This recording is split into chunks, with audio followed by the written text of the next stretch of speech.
Is authenticity a crock? Seth Godin thinks it is, and I've got a quick little piece here that he is talking about it on a Tim Ferriss podcast, and Seth has made quite the splash in the last year of talking about authenticity because he is the master of zigging while others are zagging. Well, so the other one, which is as big as that one, is I think authenticity is a crock. And I think authenticity is overrated and talked about far too much. And the problem with authenticity is it's selfish. Authenticity enables us to say whatever we want. And if people don't like it, well, I was just being authentic.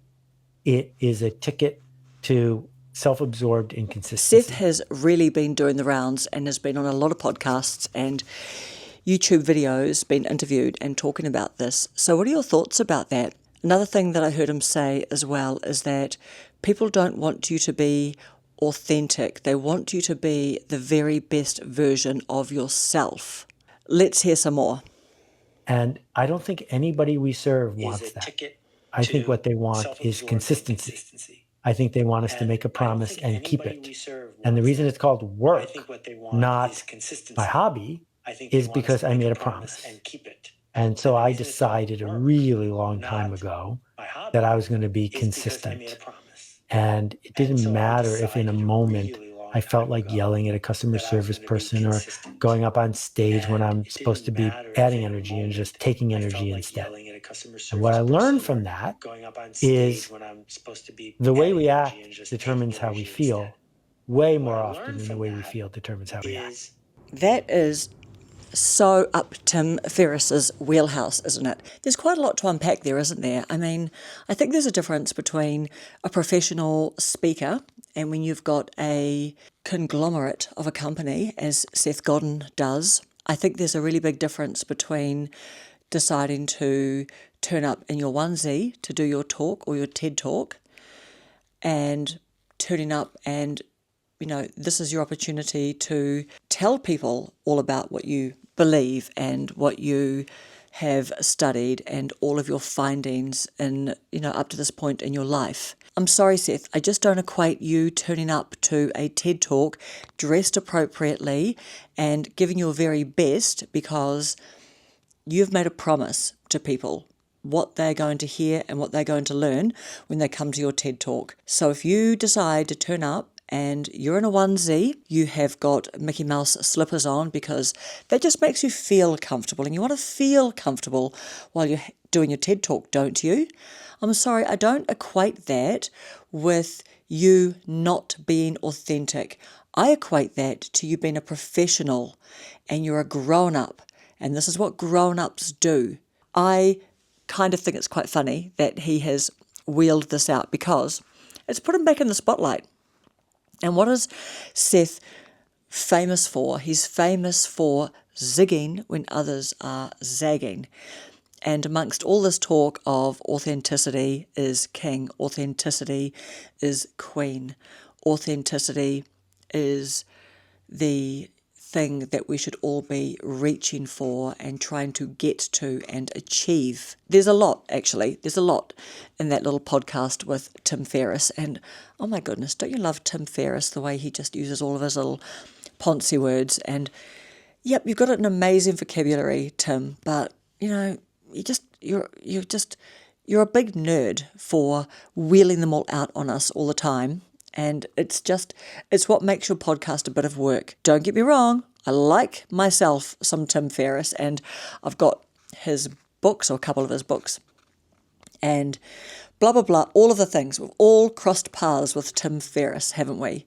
Gotta love some Tim Ferriss. Do you love his distinctive vocabulary? I mean, what else do we expect from Tim when he's read 50,000,005 books? Non-fiction, because his fiction probably only equates to like 500,000,025. But a bright boy is our Tim Ferriss. So yeah, so Seth has made quite the splash in the last year talking about authenticity being a crock, and I just don't buy it that you are being inauthentic just because you are choosing to be a professional and you've made a promise to people that if they come to your TED Talk, you are going to be delivering them X. So yeah, people are going to expect that you're not going to be dressed in your favourite onesie, that you just, that you bought during COVID and you just loved because it made you feel all cozy, and your Mickey Mouse slippers because, well, they're cozy too, So yeah, it's about being a grown-up, Seth, and you know what?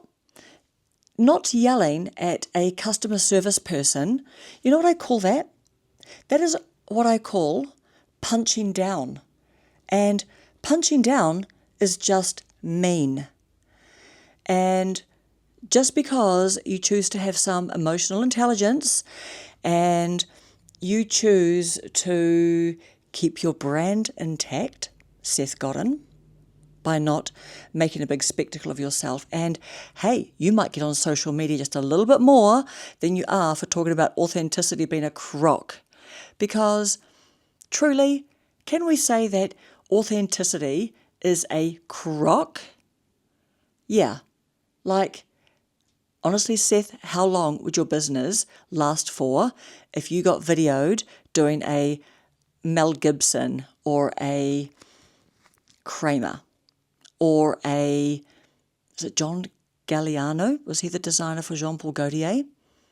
And you just thought you'd let rip on just the dark, bad part of you. How long would the Seth Godin empire last for? What would your legacy be? So I think you're just being a civilized person. I think you are being a proper member of society, not going around being a big dick and yelling at people just because your sandwich isn't coming as fast as you'd like it to come. Because, it's also a pretty good idea, isn't it, to have people believe that you are intelligent. And if you go around screaming at customer service people because your coffee is a little bit colder than what you like, then yeah, that would be a problem. What would your legacy be then? Would the shares fall? Let's have a look at the definition of authenticity, because Seth talks about your listeners don't want you to be authentic. They want you to be the best version of yourself that you promised them. Well, yeah. And so how does being, I don't know, what does that even mean? Your listeners don't want you to be authentic. They want you to be the best version of yourself that you promised them. Well, I think, Seth, the message that is doing the rounds at the moment is that people are saying that their viewers and what they want to watch is people being the best version of themselves. And when people aren't trying to be this fake, polished up version of themselves, then they are relatable. And I think that, the era that we're in right now, Seth, just in case, I'm talking to Seth right now, is people are a little bit sick of all of that. What have I got? 10% battery remaining. Yeah, people are just a little bit sick of the highlight reel that the social media platforms has become, really. So let's have a look at... So yeah, that's kind of the whole point, Seth. That's kind of the whole point. What do you think? What are your thoughts about... I know that I'm not talking to Seth, I'm talking to you. But what are your thoughts about the authenticity thing? Let's have another little look here. The problem with being authentic. Okay, let's see what this person's saying. This is just a 29-second.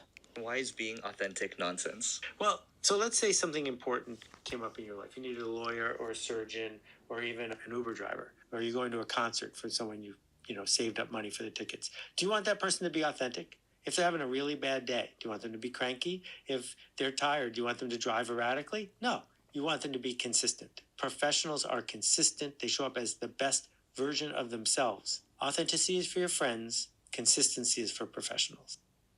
Look, I think he's got a point there, because consistency is for work and being authentic is for friends. But I think the message that he's really putting out there about authenticity as a crock, well, don't be ridiculous. How can being your true self be a crock? But, it's a great, what do we call it? What are those little lines called? It's a great, It's a great, let's have a look. Right. The paper should have blah, blah, blah. Okay, what do we want? Authenticity, the quality of being real or true. There we go. Cambridge Dictionary, the quality of being real or true. So the 4 behaviours of an authentic leader are self-awareness, genuineness, modesty and humility, empathy and ethics, results focus.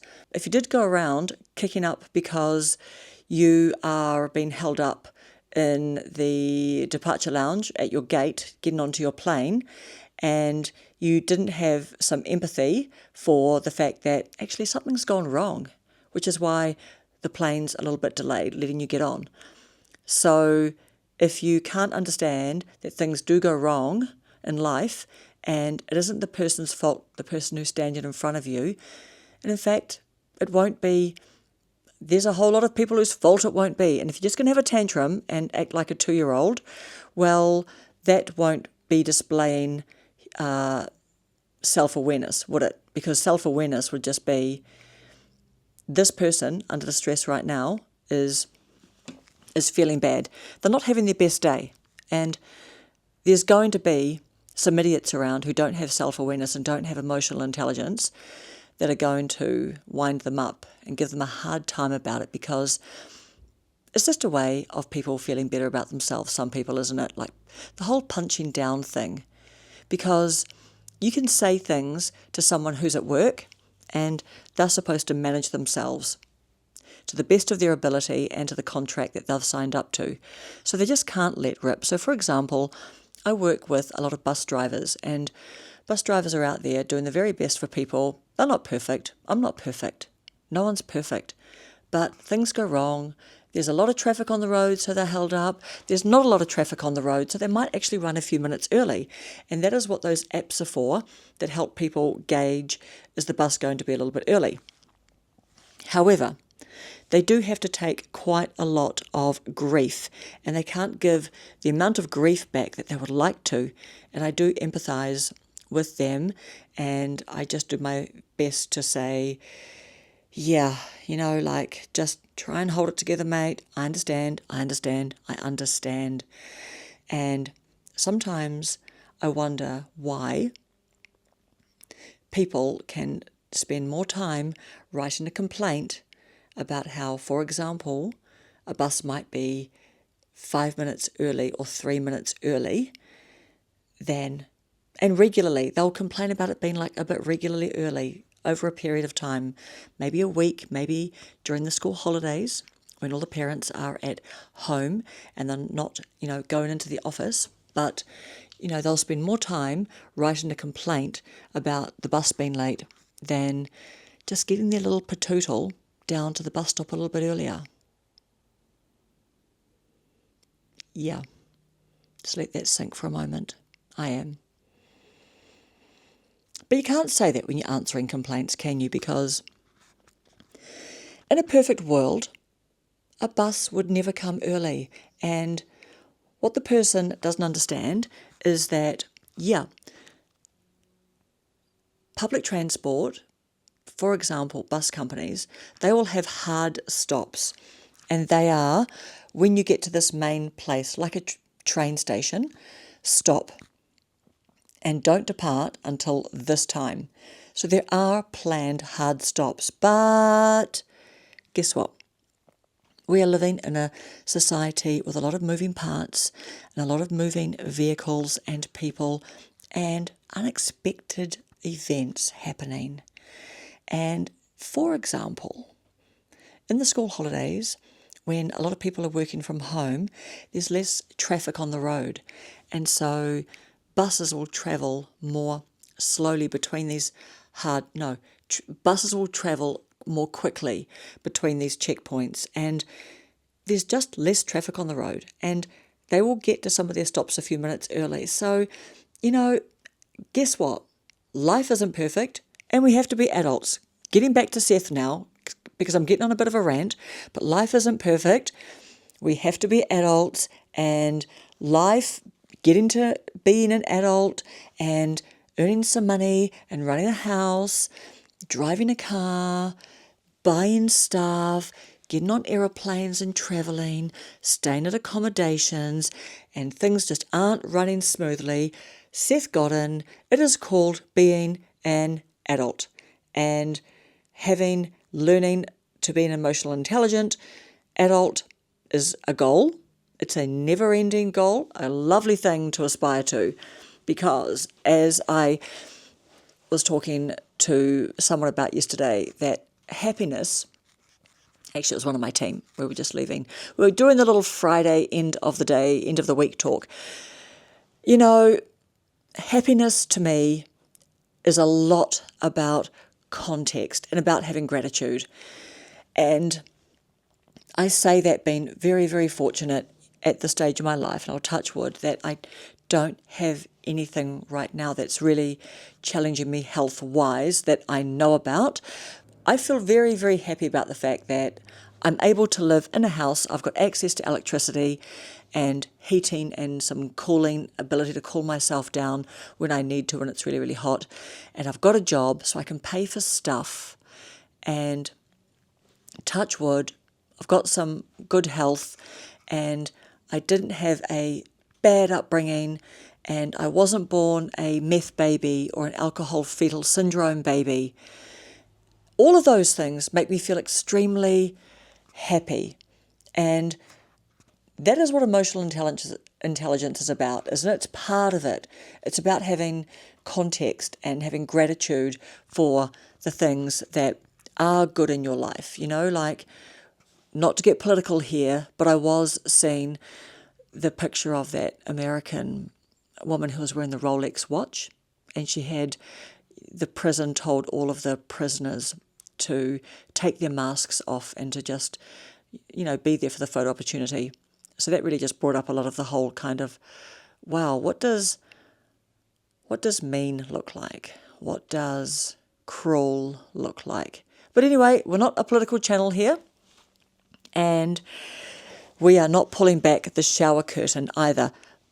All of that is just to say that authenticity, how is being a true and a real person, when actually I think Seth Godin has made a lot of his career on people being real in their marketing and being, I don't know, all that kind of stuff. I just find it a little bit disingenuous that Seth Godin is trying to stay relevant by, zigging while others are zagging on this whole authenticity hobby horse. It's brilliant though. He is a marketer, and haven't we all learned a lot from Seth? And we will all keep on going on to learn a lot. But right now, I see Seth, I see what he's doing, and look, he's a brilliant marketer because he's just been interviewed by everyone famous. Oh, everyone's wringing their hands. Do you mean authenticity is BS? Authenticity is a crock. Okay, so if being real and true is a crock, it stands to reason that Seth Godin means being unreal and being untrue is the way to go. That's the true W. And yeah, we all have the job aspect of our lives. We all have running a side hustle part of our lives. If we are running side hustles, we all have being a parent, being a friend. We've all got a lot of roles that we have in our lives that we're all bringing ourselves to. And yeah, I don't know, just a little bit disingenuous. That's all. Like, is authenticity a crock? What do you reckon? What are your thoughts about all of that? It was a bit of a rant, wasn't it? Sorry, not sorry.